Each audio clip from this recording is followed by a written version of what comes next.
Hello, I'm Dan McDermott, and this is the McDermott Report live from Lynchburg, Virginia on this June 24th, 2011. Let me take a look at some of the stories we're going to be talking about today. A consumer group is warning the White House to distance itself from Google. Is Congressman Ron Paul trying to go more mainstream in his run for the presidency? One Politico writer says yes. For 16 years, the FBI had hunted Boston mobster James Whitey Bulger. They finally got him, but how did they do it? A Rockville news site is abandoning its home on the web and publishing exclusively on Facebook. And a new movie is hitting theaters. It's about Conan O'Brien. We'll take a look. Joining me shortly will be Zach Martin. He's chairman of the College Republicans at Liberty University here in Lynchburg. He's our guest filling in today for Emily, who's normally here at this time. We're here every day at 3 p.m. live on Ustream.tv and also on blogtalkradio.com.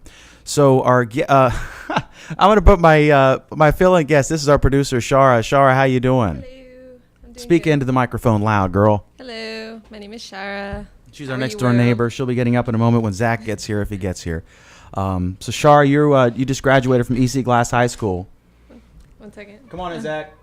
It's All right, she graduated from EC Glass High School, and she's going to get Zach situated, and she's getting ready to go to Sweetbriar College. So we think that's really awesome, and she works here. She does some sales sometime, and she helps out with some other things. So while she gets Zach situated, I'm going to talk briefly about the Google story. This is pretty interesting stuff. A group called Consumer Watchdog. Now, this is from Politico. Consumer Watchdog is telling the White House that its cozy relationship with Google is inappropriate, given ongoing reviews by both the FTC and the Department of Justice. The group, a vocal critic of Google, is asking the White House counsel Catherine Rumler, who is responsible for overseeing ethics policy, to rule that the president and other members of the administration must distance themselves from Google until investigations are concluded. That's according to a letter delivered to the White House on Friday. Google's reportedly the subject of an antitrust investigation by the FTC and the Justice. They're reviewing its $400 million purchase of online advertising from AdMeld. In addition, Justice, the FDA, and the Rhode Island U.S. Attorney are reportedly looking into allegations that Google profited from selling online ads to illegal pharmacies. This is a whole thing. How much... There have been all kinds of cases about different folks getting in trouble, different politicians who had cozy relationships with different folks. And, of course, Google's a household name, and it's a big company now. It's not simply, a couple, Sergey and Eric and the other guys.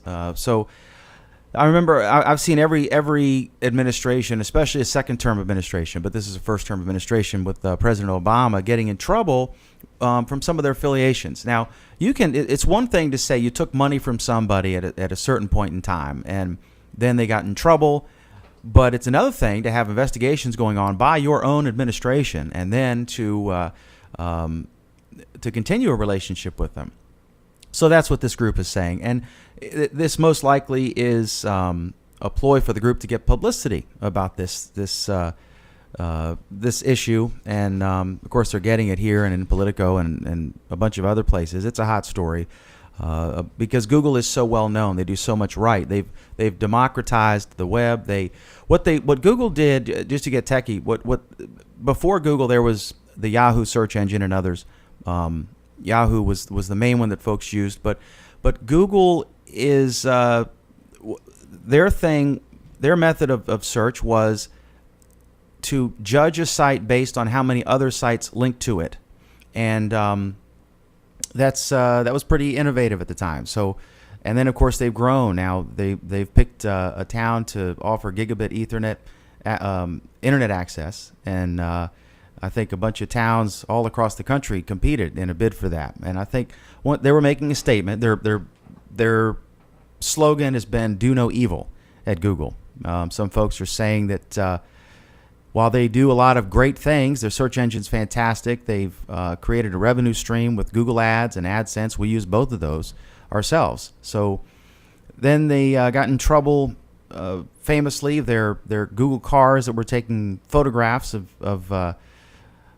for Google Maps were capturing data apparently accidentally, and a bunch of countries freaked out about that. And we'll talk about that. There's another issue about a blogger who got in trouble. So I don't know. I like Google, and I think Eric Schmidt's a good guy. I like the company. I don't own any stock in them or anything, but I use them a lot. I use them for search. I use them for a bunch of things. So I like Google, and I think that the administration has got to know more about what's going on this Google story, and so we'll see what happens. But anyway, Zach is joining us now. Zach, welcome. Zach is is getting himself all set up here. Zach, how you doing? I'm doing well. How are you today? Going great. Good. Yeah. I got it right, Zach. Oh, it's Zach Martin. I messed up. I'll fix it. You know what? That's all right. I'll forgive you this once, but we'll work on that. All right. Go ahead and put that mic as close as you can, and you should be able to hear me out of one of those things. Josh is here too. Hang out with Josh or something. Let's keep Josh happy. Anyway, so Zach, I was just reading this thing about Google. They were saying that this group called Consumer Watchdog, telling the White House that it's cozy relationship, loaded word, with Google, and I think we've all seen these stories of politicians. Every administration, this is a bipartisan issue. You know somebody, you have a friend or whatever, and then something happens and they get in trouble, and it comes out later. But in this case, they're continuing they have a good relationship with tech companies in general. But I mean, this is a bipartisan thing, right? It's up to a point because they know more. They know more than we know. I assume. I don't know how cozy the political people are. Hopefully not at all with the law enforcement folks. But these investigations by the Federal Trade Commission, et cetera, at some point, if you continue the relationship, then that can be an even bigger problem. What are your thoughts? Well, first off, I just want to say that I love Google. I absolutely use the great Droid X2 cell phone, and it's great because it operates basically through the Google service, and I've really enjoyed using that. I think it's we've seen this over the years in political companies and everything else. From time to time, we have different candidates that think that a website service such as Google or another company, or sometimes it's MSN or CNN, or whether it's Fox News, no matter what it is, they're always going to have difficulties and problems and distance themselves from them. It's just an interesting issue to have to deal with in and of itself. But the fact that talk about a cozy relationship, the Consumer Watchdog is telling the White House that it's a cozy relationship with Google is inappropriate, given ongoing reviews by both the FTC and the Department of Justice. I think it's quite difficult and also kind of pathetic that they're actually talking about this at this time. But, another issue, I don't know if you've seen about this or heard about this at this time, Dan, but, recently I just watched the Fox News headlines today, and I was looking at Senator Steve Newman out of Virginia's page, and it looked like there's a Time for a quick disclaimer. You're loosely affiliated with Steve Newman. I am loosely affiliated. In a professional manner. You're the current political guru, I think, right? Well, for Senator Steve Newman here in Lynchburg, Virginia, yes, I am. I work for him as a political director. We've been running his re-election campaign for 2011. He's faithfully served the community here in Virginia for 16 years, proposing legislation on faith and family, Second Amendment rights, anything that's pro-liberty. And also, he's very closely affiliated with the Tea Party movement and the Republicans in the area. So we've had a good relationship with him. We're happy about that. But what I was going on to say is that I was looking on his Facebook, actually, and we noticed that there's FEMA's apparently sending letters. I don't know if you've seen them or not. Maybe we can get them up in a few minutes. But they've been sending letters out to all of these different individuals telling your home is inhabitable, and yet it's looking at it with actually nothing in place.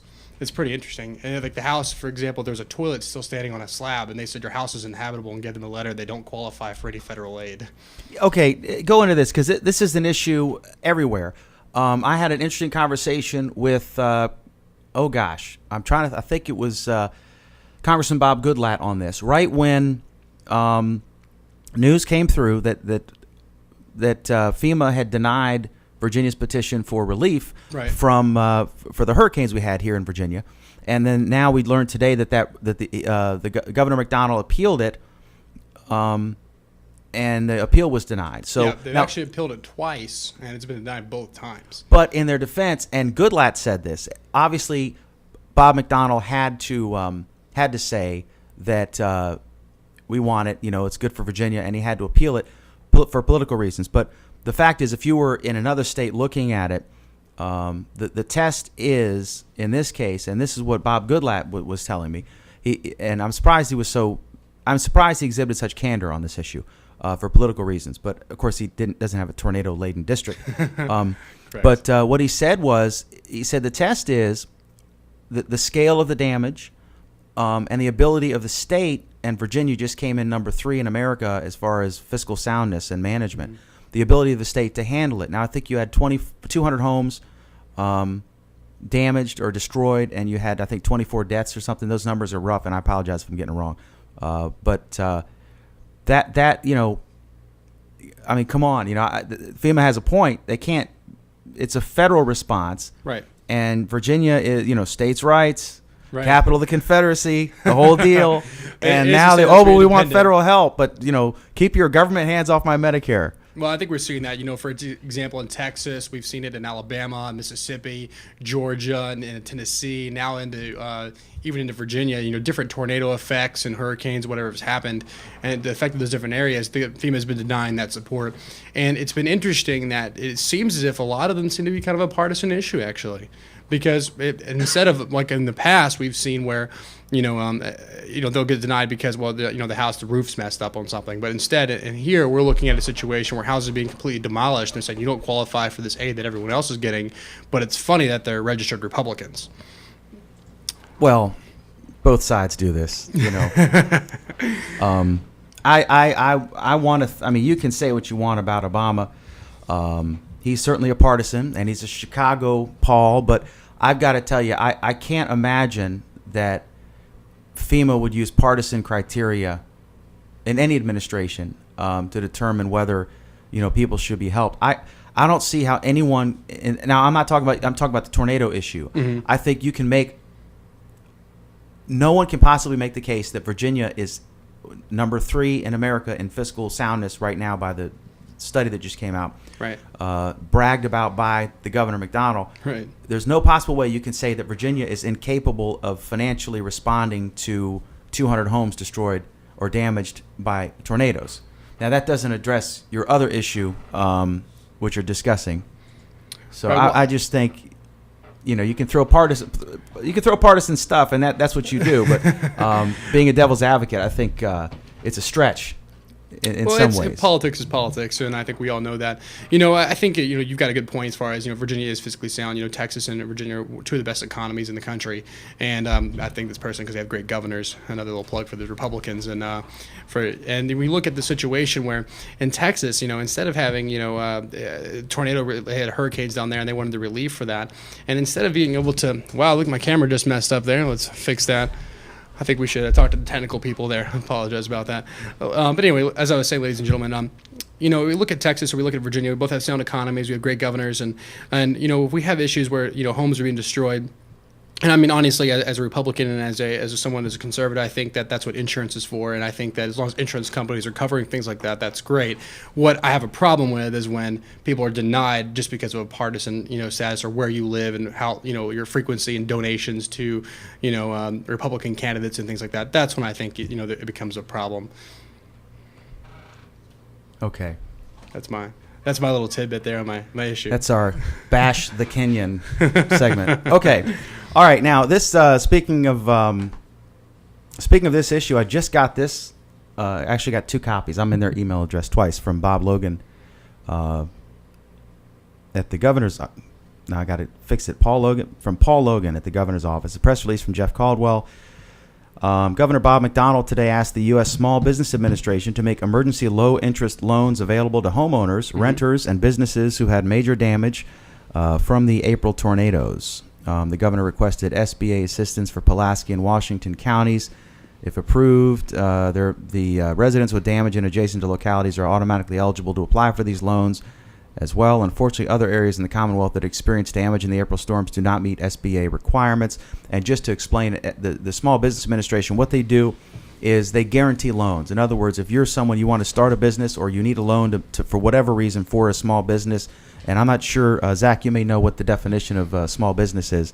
It's not the mom and pop 3-employee stop. It could be a place with 30 employees. Right. It could be, by that definition. But in general, they guarantee the loan. In other words, you'd still go to your local bank that works with the SBA, and while they may laugh you out of the office upon first going there, in this case, the government's saying that no matter what, they're going to guarantee they get paid. And so that, and it's an important big government program. I think that Zach would agree with me on that. But I'm being flippant, of course. But yeah, the SBA is a good thing. Okay, so let me change topics, and this is just got nothing to do with the United States, but it's just a hot, juicy topic. This is great. This is from the Taipei Times, which I know Zach reads each morning. A blogger Right before coffee. Exactly. A blogger has been put in jail for 30 days for writing a critical restaurant review. And I'm going to put us on split screen here so we can get Zach's reaction.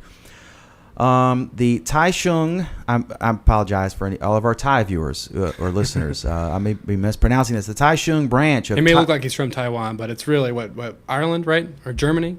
Well, Yeah. I don't like to brag. The branch of the Taiwan High Court on Tuesday sentenced a blogger who wrote that a restaurant's beef noodles were too salty to 30 days in detention and 2 years of probation, and ordered her to pay 200,000 Thai somethings in compensation to the restaurant. The blogger, surnamed Liu, L-I-U, I'm not sure. Is your Chinese good? Is it well? Last time I tried it, it didn't turn out that well, and the people kind of walked off, and they could have been Korean, actually. I could be That's wrong. a whole thing. We're sitting here with 75 different things made in China, and none of us know the language. And everybody over there knows it, could probably speak better than half the kids in our public schools. Most but that's likely. a whole different thing. The blogger writes back to the education system. I'm all about that, so we can start. writes about a variety of topics, including food, health, blah, blah, blah. Received more than 60,000 hits on her website. Wow. After visiting a Taichung beef noodle restaurant in July of 2008, where she had dried noodles and side dishes, Liu wrote that the restaurant served food that was too salty, that the place was unsanitary because there were cockroaches, and that the owner was a bully because he let customers park their cars haphazardly, leading to traffic jams. The restaurant's owner, surnamed Yang, learned about Liu's blog post from a regular customer, then filed charges against her, accusing her of defamation. The district court ruled that Liu's criticism of the restaurant exceeded reasonable bounds, sentenced her to 30 days in detention, a ruling that Liu appealed. The High Court found that Liu's criticism about cockroaches in the restaurant to be a narration of facts, not intentional slander. But the judge also ruled that Liu should not have criticized all the restaurant's food as too salty because she had only one dish on her single visit. Health officials who inspected the restaurant did not find conditions to be unsanitary, so the High Court also ruled that Liu must pay 200,000 Taiwanese instruments of currency to the owner for revenues lost as a result of her blog post. The ruling is final. She has apologized to the restaurant for the incident. Can you imagine? I'd be in prison. I think we both would. And I noticed, well, this is really funny. There are no comments on this story because I guess you can't comment because you might be charged with if you say something critical. Defamation and slander. Wow, I can imagine how many times I've been to IHOP or some other place or Burger King's that have been dirty, and I've gone in there and I've filled those little comment cards, and it's never been a very good record. It's funny how people usually don't leave the compliment cards, but definitely the criticisms. And I mean, I'd be in jail. I'd probably still be in jail today. Wouldn't be able to have the freedom to be here. It's nice to live in a country where it's actually free to express your opinion, and I think it's funny that all the liberals out there complain about America and how bad it is here, but gosh, I sure am glad we have a free system. I agree. Yeah, I can't. Wow. I don't know where to begin on this. It's just a great story, and it's I don't know. I mean, I just can't imagine. But anyway, if you'd like to join us, please give us a call. You can call us live. We're live right now every day at 3 o'clock Eastern Time. You can call us. The number's on the screen, 818-688-6625. We're live on Ustream.tv and on blogtalkradio.com. And also, we post the video to YouTube afterward. Emily Williams normally joins me, but she couldn't today because, as we discussed in our last couple episodes, she is looking for a new place to live with her boyfriend. And they were with an elusive realtor they finally caught up with today. Okay, this is a story right up Zach's alley. Ron Paul, this is from Politico, has Ron Paul gone mainstream? Ron Paul in 2008 was a movement. Ron Paul, 2012, is trying to be a campaign. Determined to be a greater force in his third presidential run, the Texas congressman and his team have embraced some of the more traditional aspects of a White House bid, a focus on retail politicking, deeper early state infrastructure, and a full schedule of meetings with party poobahs like Zach.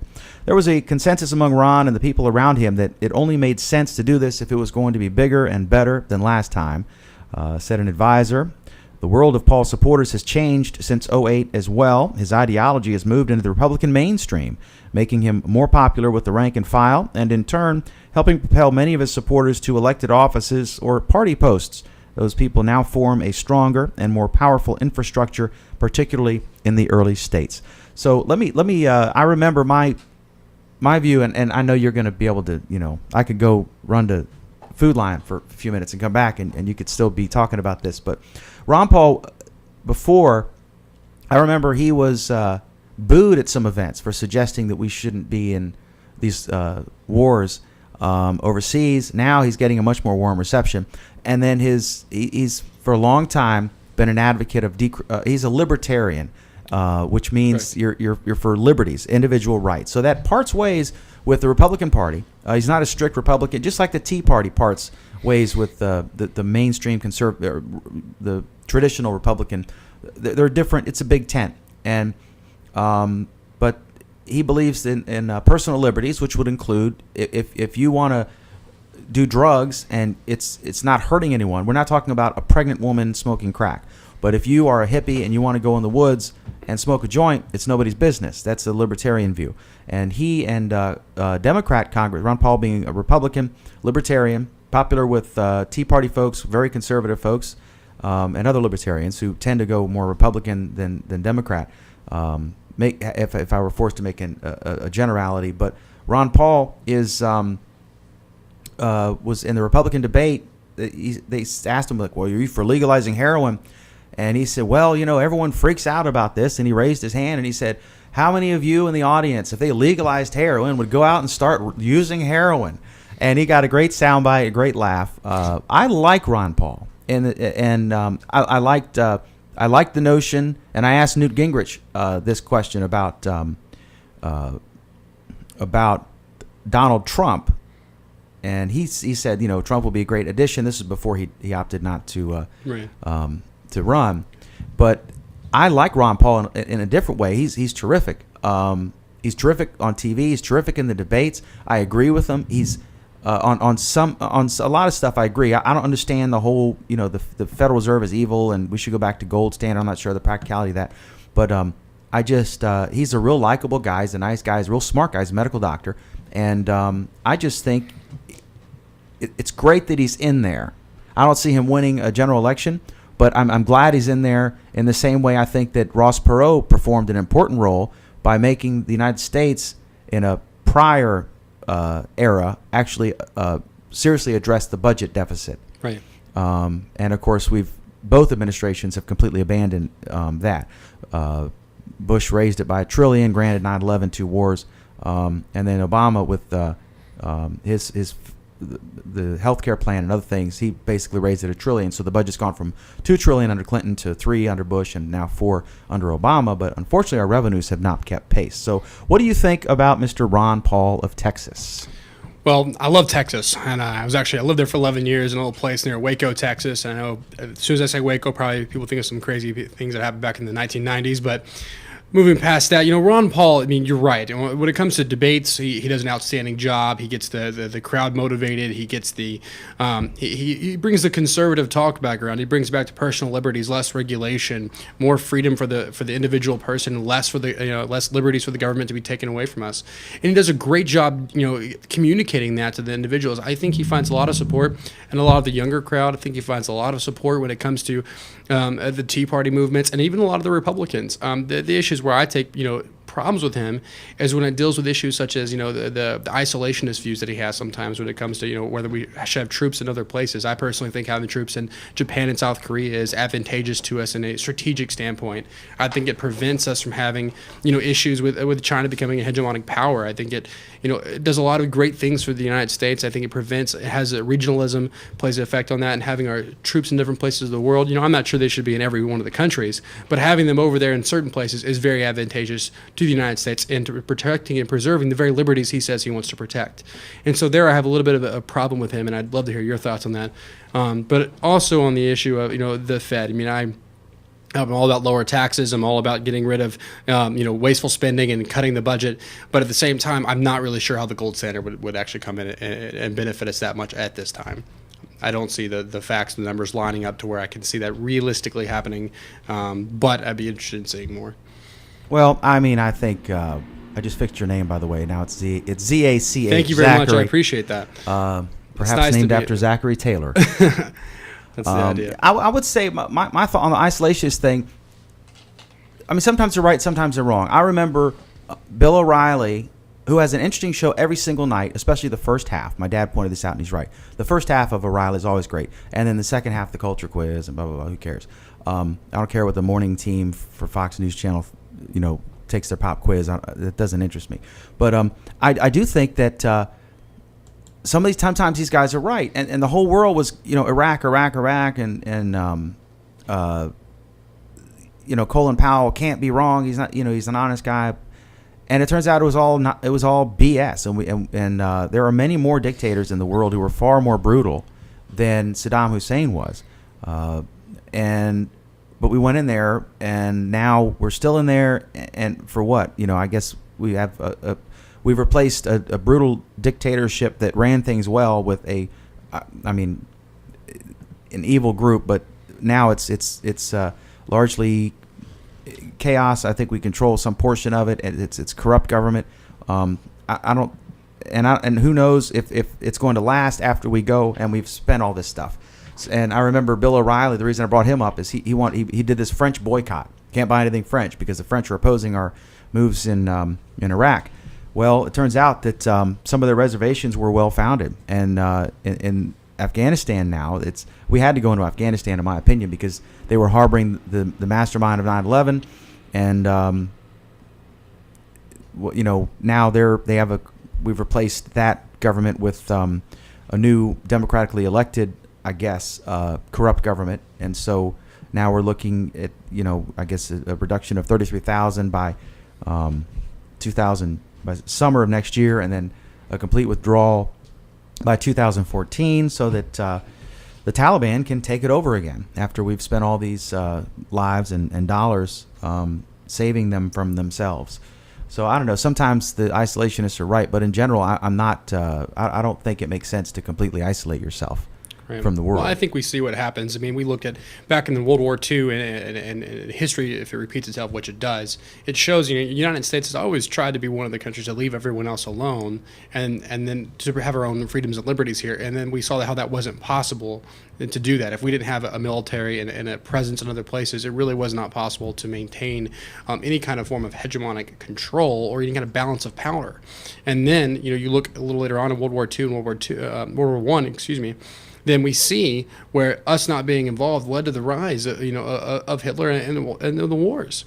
And then when we finally got involved, it was, they had already entrenched themselves on the beaches in France, they had in Normandy, and it cost us a lot of lives. I think we should have been involved a little sooner on and prevented him from getting Hitler the ground that he was able to accomplish and to achieve before then, and the war could have been over a lot sooner. Now, if you look at right now, I think that if we pulled out and we weren't involved in countries like Iraq and Afghanistan and Saudi Arabia and Libya and a lot of these other countries, then what we'd be doing is basically saying, we're going to have a hands-off approach, and then we're going to let you figure out yourself, and then realize we're over here not being involved and not watching, and then come after us. And personally, I care a lot more about my freedoms and my liberties to have them taken away by someone who just doesn't like us because we're from the West.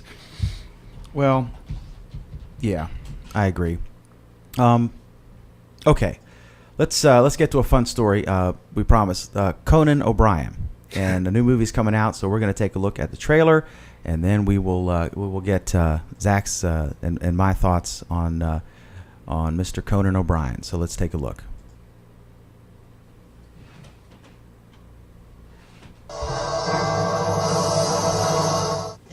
a certain weight, and then when I went off TV, there was a period there of just like cheese, popcorn. Hello? Job? Television job? I'm really angry at times. Sometimes I'm so mad I can't even breathe. If there's ever been a time in my life to just say, to hell with it, it's now. It started out as a small idea. What if I could just go out there and put on a show for them? My own show again? I can't wait to have my own show again. Let's push this crowd back. Everyone give me some room.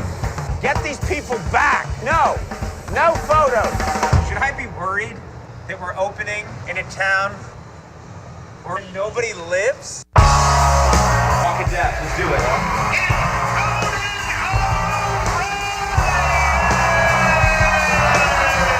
This is a cool opportunity for me. This is my opportunity to tell you who I am, how I grew up, and how I came to be. Do you want to hear this story? It's a pretty good story. I'm ready to meet my groom.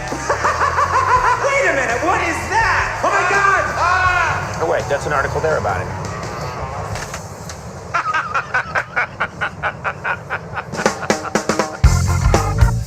What happened to us, Andy? I walked away from the greatest franchise in history because I refused to go on at midnight. Here I am on at midnight. How's your voice holding up? So far, so good. It's not the show, it's the interviews right after the show that are killing me. I can't shut up. No one's thinking about burning me out. The people that actually made the arrangement are never here. I'm trying to give you the best show I can. This thing's a train wreck. You know what I want to do? Not talk to 100 people. I'd like somebody to help me. If I lose my voice, we're done. Leave me alone. You've got no defense against this one. Are you ready to rock? You have 40,000 people in the palm of your hand. I know what it would be like to stop. What do you mean, stop? What does that even mean? Okay, and you want me to sign your back? Yes. Ah! Paparazzi!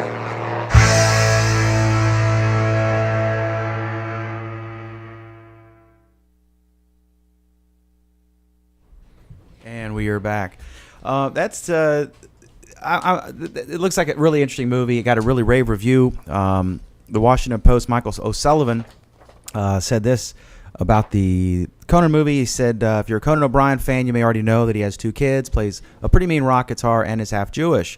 The last part isn't true, but the famously Irish Catholic comedian and talk show host does joke about being half Jewish as well as many other things, and Conan O'Brien Can't Stop, a documentary about live stage show he toured the country with in the summer of 2010 after being forced by NBC to exit The Tonight Show. I like the guy. What do you think, Zach? I really like my thoughts on Conan O'Brien. He juvenile humor, granted, and I wouldn't stay up to watch his show. If I weren't up already, I might look at it and see who the guests are on there. But the monologue, he seems like a good guy. He seems genuine. He seems like he's a normal guy, and I think he's a pretty funny guy. I really enjoy. I think he got screwed. I guess it was a business decision because NBC put Jay Leno on at 10 o'clock every night to save money, and in a bad time for them, and they decided to get rid of that show because the network affiliates were complaining that it was killing their lead-in for the 11 o'clock news. What do you think? He got screwed, right, Zach? What do you think? Oh, I think definitely. I mean, Conan O'Brien's, first off, I think he's a genius. I mean, as you said, you read this article a little bit longer, and it's kind of like the boss you always wanted. He really is he's funny. At the same time, he's intelligent, and I think it comes across as a very good thing. I'm disappointed that it's being treated this way, though. Yeah, I agree. But he's coming out on top now. I think he's going to do okay. He's got his show on TBS, probably for less money, I would guess, but probably more than even we make put together, I'm guessing. So anyway, all right. If you'd like to call us, once again, the number is 818-688-6625. 818-688-6625. We'd love to have you participate. Just give us a call. put you on the air. Let's talk about Obama's struggles with economic message. There's a cartoon up on Politico about him, poised for progress. It's got the little economy rhetoric, and it says in here, bumps in the road, win the future. And President Barack Obama isn't just grasping for ways to jolt the failing economy, but he's struggling simply to find the right words to talk about it. And then later on, it actually goes on to say that a growing number of Democrat strategists, including Obama's senior campaign advisor, David Axelrod, I apologize if I got his name wrong. Axelrod, thank you. Said the party needs to let go of George W. Bush in the past once and for all. Democrats now own the economy, says party chief Debbie Wasserman Schultz. Wow. I think it's going to be interesting what he tries to run on this year. In the past, he had the benefit of saying, we've had enough of the 8 years of Bush. It's just too much. It's time for change. But I'm really interested in going, where are we going to go from here? I mean, what is his campaign slogan going to be? Hope for the less change we've already received? I mean, I'm grasping for straws here on what he's going to run on. I mean, I've seen his website. It's phenomenal. Don't go to it because he'll get your email address. But at the same time, you look at these guys and you just have no idea what this guy's going to run on. I mean, he's done nothing for the economy. He's not jolted the economy. He's not provided us any more jobs. He's actually cost Texas and a lot of other states across the country thousands of jobs. And yet he says he created all these many thousands of jobs, and they had all these zip codes listed, and they did a study, and half the zip codes they listed for jobs created didn't even exist. I mean, I'm not sure what this guy's going to run on, but I don't think he has a chance. Which brings me to my next point. I mean, what do you think about the presidential field out there? I mean, do you think anybody has a chance of beating him? No, but then who knew? I mean, okay, it's a very boring Republican field. Mitt Romney, I just Boring. don't. He doesn't, as Chris Matthews said of Obama, I don't get a tingling sensation up my leg when I hear Mitt Romney speak. I don't know. I'm not I think they're boring. I think, but it's still early on. The campaign doesn't start into force until next Labor Day, right? So we'll have a decision. I think at this point in the last election cycle, I think McCain was still just a candidate. I think Sarah Palin was still in high school. I think that Barack Obama was the black candidate, I guess, and Mitt Romney is the Mormon candidate at this point in the election cycle to a lot of folks. And then Barack Obama got locked in a really interesting, fascinating race with Hillary Clinton, and just beat her fair and square. And then John McCain made. It was going to be a Democrat who won because people were not. The public was not happy with 6 years of nonstop war and right. Katrina and Bush was not riding a popular wave at that point, and people just felt they wanted something different, and Obama's message was change. And I think Hillary or Obama probably would have beaten John McCain. Plus, not only was it Obama or the Democrat, not only was it whoever the Democrat was is to lose, but also I remember some of the kooky things he did, like suspending his campaign because the economy, and then Obama said, well, I can chew gum and walk. The president has to be able to handle multiple things. And then I don't think Sarah Palin was the strongest choice. Mm-hmm. Well, I think that, if you look at Sarah Palin and you look at Newt Gingrich, you look at, the field of candidates we filled in 2008, even now, I mean, Michelle Bachmann and John Huntsman and Mitt Romney, and then you look at Newt Gingrich and his campaign staff falling apart completely. I mean, 16 of his top advisors leave. And but we look back to 2008 and McCain and Sarah Palin, the thing there was that we really just did not have a front runner. And the people that we thought would be our front runners really were not. I mean, Sarah Palin, the strategy was we thought, John McCain will get the typical Republicans, he'll get the moderate Republicans, he'll get the old people and the old money. And since he ran for the nomination, in the past against George W. Bush and lost, we thought, he's number two. And history usually repeats itself for the Republicans. And number two usually runs for president. Whoever lost usually runs again. And we see that all the time repeating itself. And now, Sarah Palin, the thing is, we thought she'd be popular among the men. We thought she'd be popular among a lot of the women. But everywhere I talk to, women really just don't like her. And I mean, I think the thing is, she's a great woman. She does a lot of great things. I think she's great as part of keeping the party in line. I think she's great for, make sure Republicans keep their promises. But the thing I think she does wrong is she gets a kind of a cheerleader mode out there. And she just ticks a lot of people off. She comes across as a woman who is over dominant, and she offends men because she's so in control, and then she also kind of rubs women wrong because she gives them a bad name in some ways. But I mean, overall, I think she's a great woman. I respect her for her beliefs. I respect her for what she stands for, and I respect her for running and for being the governor that she's been. Do you respect her for her intellect? I think she's an intelligent woman. I do. I just sometimes I'm not so sure how much common sense comes into that when it comes to whether or not running for president. Do you think she was ready to be president? I don't think she was ready to be president at that time. I'm not sure about now. I really hope she doesn't get into the race. And it's going back to something you said earlier. Again, I want to thank Republican operative Zach Martin for being here with us today. Go ahead, Zach. Sorry. You're welcome. Disclaimer. Yeah, disclaimers are good. But anyway, looking at Mitt Romney, though, the thing about him, even though he's got the Massachusetts healthcare plan, very similar to Obama's, which I think is going to really hurt him in the race, so specifically with the Tea Party folks and they're more conservatives than the Republicans. The thing that he does have going for them that a lot of the other candidates doesn't is the money. I mean, unless Sarah Palin gets in, he's got most of the money. I mean, Sarah Palin is the #1 fundraiser for the Republicans at this time. And Mitt Romney, I mean, his money advantage over Michelle Bachmann and John Huntsman is going to be pretty outstanding. All right. Okay, let's switch gears here. Let me see how much time we have. We're going to 4 o'clock every day, 3 o'clock. We got 20 minutes left, so I'm going to switch gears briefly, and I'm going to talk about Don Lapre. This is the guy. So let's listen. This is apparently I found this on YouTube. This was his final commercial before being arrested, and I think Zach, you'll recognize this gentleman. Here we go. Video is the most powerful form of media on the face of the planet.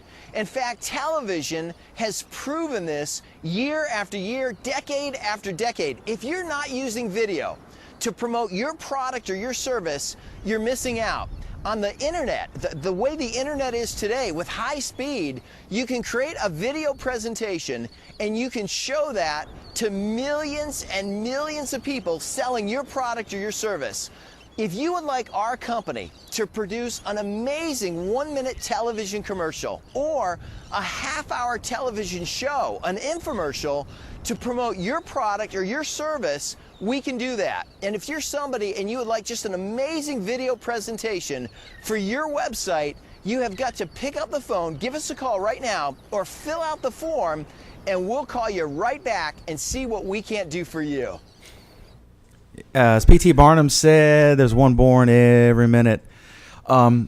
He was apparently, I read, I don't have the story in front of me, but apparently he was finally arrested. They actually had a wanted poster out for this guy, and he's on TV all the time. I guess he's not now, but apparently it was over some vitamins that were allegedly largely useless, and he had scammed I don't know how many people out of $56 million. But I saw this guy doing all these. Okay, some people, Zach, are just straight up morons, Right. And just crying out to be victims, just like a cow is an obvious feeder species because it can't defend itself. It just stands there waiting for someone to eat them. But some of these guys aren't stupid, and they might fall for this or whatever, but I don't know. This is one of the prices you pay, getting back to our First Amendment issue with this blogger. On the one extreme, you have in Taiwan a blogger who wrote a critical restaurant review getting 30 days in jail because they said it was only based on one visit to the restaurant. Complete non-First Amendment country. And then in this case, you have Don Lapre able to just say whatever he wants and bilk all these people in open view. This wasn't some mobster, and that's our next story. This wasn't some mobster in the shadows. This is a guy running infomercials. And we see these guys every once in a while. You ever buy anything from TV, Zach? From television, one time I was trying to get in shape, and they had this ab thing on the commercials. So late at night, I was in Louisiana traveling, and I stayed late in this stayed up late watching infomercials at night at 2 a.m. and they had this new ab workout product that I ordered, and it fell apart in about 2 weeks. And that was about the last time I ordered anything online. But no, I think he's right that video advertising is extremely successful. I think that videos have a way of relating in several different senses. You got the visionary, the audio. It can convey a message that you just cannot convey over the radio or in written word. And I think that's very effective. But as far as promoting your product or promoting for a campaign, or even if it's vitamins or whatever it might be, a commercial is going to relate to people in a way that just in no other form can. And when it's a video commercial, but at the same time, there's a certain sense of not trusting when it's promoted that much. And people seem to have this issue of going, it's all over the media, it's all over the news, people are talking about it. I've got this guy who looks like he's going to rip me off. It's like the mattress giant guy. Come over here, we got the best prices everywhere, and it looks great, but at the same time, you're kind of thinking, they've got to be paying for that commercial somehow. And so their prices are probably pretty expensive. The product probably isn't very good. And, it just relates you back to the issue of not really sure if that's what you want or not. And, I mean, personally, I'm a Walmart fan. I love going to Walmart. Any places like that. I like going in, finding things that I want, and getting out of there. But, TV commercials, I really don't like buying things off of them anymore. That's a whole thing I may do on the show tomorrow. I don't know if we have how much time. Let's see how much time we have here. We've got 14 minutes left. Again, if you'd like to call us, give us a call. Number's right on the screen there. It's 818-688-6625. That's our normal number all the time. So, and we do this every day at 3 o'clock. Even if you can't watch or whatever, if you want to participate, you can just call that number, and I think it's on hold while you're waiting to speak with us. And we'll squeeze in your call, obviously. So anyway, okay. Now, on that Walmart thing, I want to just briefly.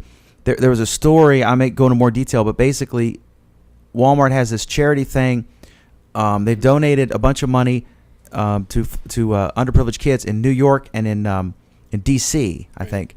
And they don't have any stores in either of those places. So, but they're trying to get stores in those places. So this brings up the whole thing. I like Walmart. I shop there all the time.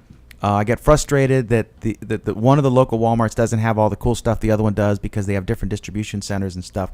We're trying to get our newspaper in there up here. We're in one market, but they don't allow any free publications. So I'm going to try to get them to end their war against the Lynchburg Times.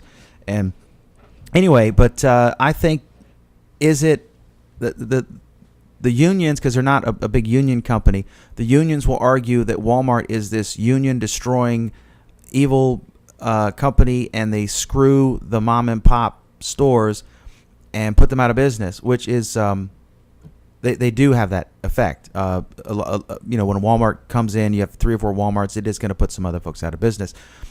The other argument is that they're simply more efficient. This is the Paul Bunyan story. The guy came along with the chainsaw and could chop trees down better and more efficiently, and they can argue that they're evil and only because of their size do they exploit their buying power. No, Sam Walton was number 1 from his very first store, and he got screwed out of his store because he did so well. He was the best store in the chain, and the land, he didn't have a long-term lease, so the landlord wouldn't renew it and put his kid in there to have his own business because Sam Walton had done so well. And he would drive like 3 states away to buy pantyhose and men's shirts and stockings or whatever, because he could get them for 2 cents less. And so he was always, from the very first time he got into retail, was number 1, and then the second store, third store. So it's a Sam Walton, and it's an American success story. So I'm a Walmart fan.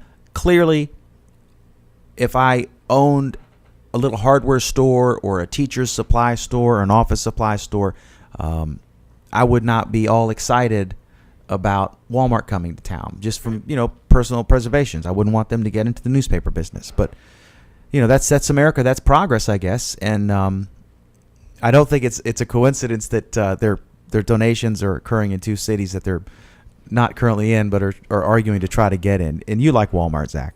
Well, I do like Walmart, and I think that it's a smart move. It's a political move. For example, if I was running the campaign and I wanted to find a way to, I am running a campaign, but if I was trying to find a way to influence an area that we were coming into, we recently gained about 55,000 new people in our district, and finding ways to connect with them has been interesting, and it's a PR issue, and in doing that and making ways we can connect and make inroads to where we can establish ourselves in that presence. It's the same thing with the business and Walmart's trying to do, making donations to these places. One, it's a good cause.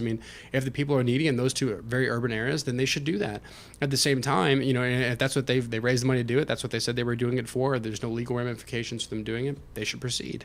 At the same time, if you're doing that and you want to have use it for a possible business venture later on, then at the same time, I think that's also a very beneficial thing to do, because it's just good business. It's smart business is what that is. So I think we agree that Walmart is not entirely evil. No, Walmart is not entirely evil.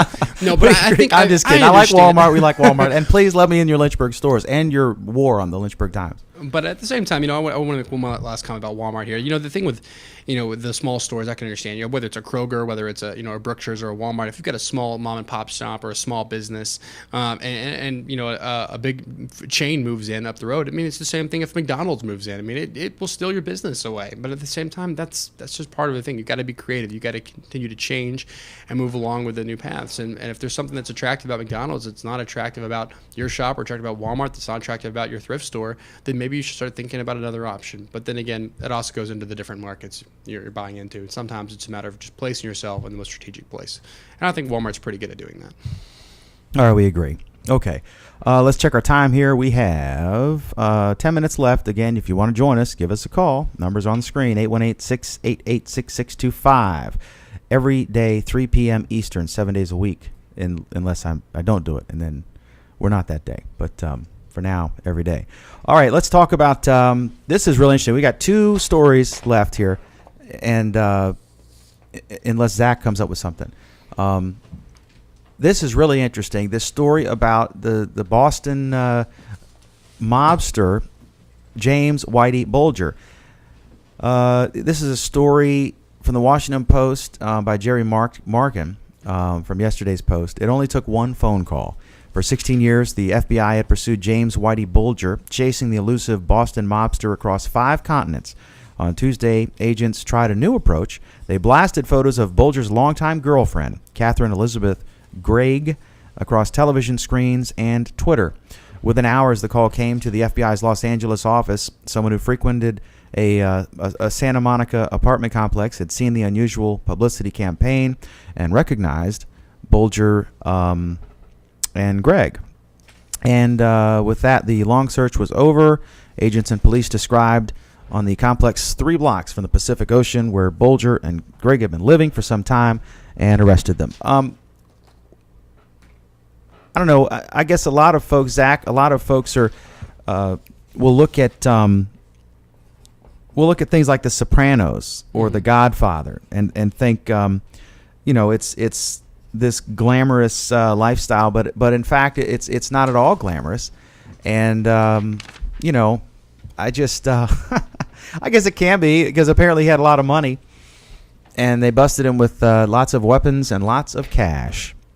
So what do you think? What do you think about this the mob lifestyle, Zach? You think we're in the wrong business? We should trade it in for the money they make. Oh, come on. Let's I kind of wish I was an Italian sometimes, No, the mob business. No, that was Zach Martin, who was suggesting that all mobsters are Italian, not Dan McDermott. I apologize about that. But at the same time, I guess I should avoid those profiling statements, right? No, you look at, the mob industry, The Godfather and The Sopranos, and great movies, absolutely great movies. I actually saw that was in Goodwill the other day, and they actually came in with a complete series on The Godfather, and I did purchase that. But it's a more evidence of my life. It's a really great movie. It's a great series, but I think we're in the wrong. We might be in the wrong business. I don't know. I think they may make more money than we do, but then again, we don't have to break any legs. Good thing, because I don't live at the gym. Okay. I don't know. I just these guys. What is that? 5'3", 5'4", something like that, right? 5'6.8". Thank you. 5'6.8. That 0.8 matters. I just when I have to look down, I have to lower my head to look down at you. I'm 6'4". So remember, your boss and I share the same issue on that. But anyway, that's all why right. they pay me. So it's interesting. These guys, when they catch them, but I guess that was pretty creative. But you think they would have thought of 16 years? They would have said his associates. I know America's Most Wanted, which I think they're in trouble or canceled or about to be or something. When they I've seen them do that before, where they'll review some guy who's wanted, and they'll say, he's in association with this person or that person or what have you. That sort of thing. Anyway, so okay, let's get to our last story here. And last chance. We have 6 minutes left. Just about 5.5 minutes now. The number is 818-688-6625. And we have a caller who's giving us a call from Richmond. So let's see here if we can bring him up. Hello, Richmond. How you doing?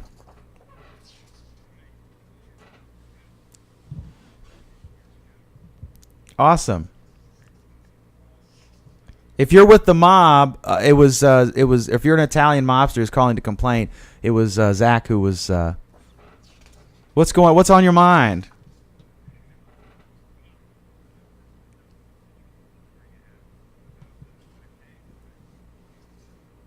Yeah. It was the blogger Liu Yang. Yeah.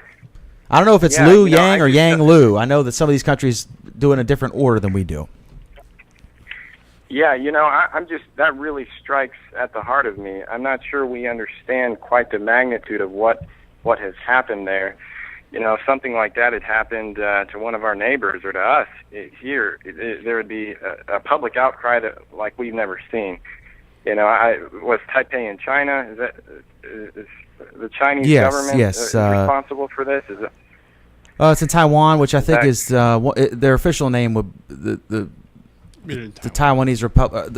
China's in their name, but it's it's disputed over who really is in charge there. But yeah, they're the independent Republic of China. As I understand, Taiwan has more liberties even than China, and so you can imagine just some of the things that are going on there. Absolutely no freedom of speech or the press. I wouldn't be able to say the things that I'm saying if I was in Taipei right now without facing arrest. And it's a scary thing really, because as you know, China still claims Taiwan as theirs, and so that connection. But China is really on the verge of becoming the world leader now, and then it's just a disturbing thing to think that's the type of structure that comes along with that. What's your first name, but I caller? just wanted to my name is Josh. Josh, I appreciate your call. Yeah, I hear you. I think it's a different country with a different culture. Obviously, this is completely outrageous. And you talk about a pro-business government. This is a pro-small business government. If you can't, do. But there are different standards in every country. This seems ridiculous. Even in England, they have less of what we would call the First Amendment. But we are here in Virginia's 6th District, right next to Charlottesville, which was represented by the 5th District Congressman James Madison, who authored the first 10 amendments, and the very first one that he listed was the right to freedom of speech. So this is to my heart. Right now we're exercising our opinions here. Zach, what do you think for Josh? Well, Josh, we also appreciate your call in, but I think you're right. It is scary to think that this is the kind of leadership and the kind of control and tyranny that we could be under if we don't stand up to something like this, and if we don't do something to make sure that we are, defending these freedoms and liberties. The fact that this is happening over there is absolutely appalling, and I think there's definitely, reason to complain, and there's definitely reason that I wish somebody would step in and do something. Go ahead, Josh. Yeah, that was it. I thought that was worth highlighting. Just if we could see, I think we take for granted our liberties here, and I think we ought to take these stories seriously and really cherish what we have and protect it all the more. As these are the types of things that are happening to the people, to our neighbors around the world, and. But I just wanted to comment on that. I thought it was very interesting, and I think there ought to be an outcry from the world over this story, because that's just unacceptable by any standard, in my opinion. So, I admit it is a serious story, and I was being a little flippant, perhaps, because it's about criticizing salty noodles, and But yeah, you're right. But in other countries, they might have just killed the guy or the woman. I think in one place it says he, and another place it says she. But this is an English translation on a Taiwanese website. So I guess, it's pretty good. It's better than my Chinese would be. Although Zach's Chinese is much better. But anyway, hey, Josh, I really appreciate you calling. Thanks so much. Yeah, thank you. Bye-bye. All right, thank you. All right, and that is Josh. So we want to thank Josh for participating. Give us a call any day from 3 to 4 p.m. We are here 7 days a week. And I'm gonna hit this story that I'll just briefly touch on it, and unless you got something you're burning. No, you got a good story. I have a closer comment, but that's about it. But you go ahead. Okay. Well, we got about a little over a minute left, 90 seconds left, or 45. About 30 seconds. 60 seconds. We got a minute left. I'm gonna just say I'll do this story tomorrow. A Rockville news blog abandons its website and goes all Facebook all the time. That's a whole technical and news and First Amendment issue, and really interesting. Because I'm a newspaper publisher and I have a Facebook page and all that, and so I'll talk about that. But thanks, Zach, college Republican chairman at Liberty University, and works with Steve Newman, who's a state senator, chairman of the Republican caucus in Virginia. And your final thoughts, Zach? Well, I just want to say I'm also actually the president of the Young Conservatives of Virginia, which we'll have more on the other show. But it's funny that the president, instead of quoting founding fathers, is quoting Lady Gaga. And in Hawaii, the fundraiser in New York actually said, "I had no choice. I was born that way in Hawaii." And President Obama referencing a Lady Gaga song at a LGBT fundraiser in New York. I think it's sad that our country has moved away from 10 recognizing seconds. the founders of this great nation, instead recognizing people like Lady Gaga. All right, thank you so much. That is Zach Martin, and this is the McDermott Report. We'll see you tomorrow at 3 p.m. Eastern Time right here.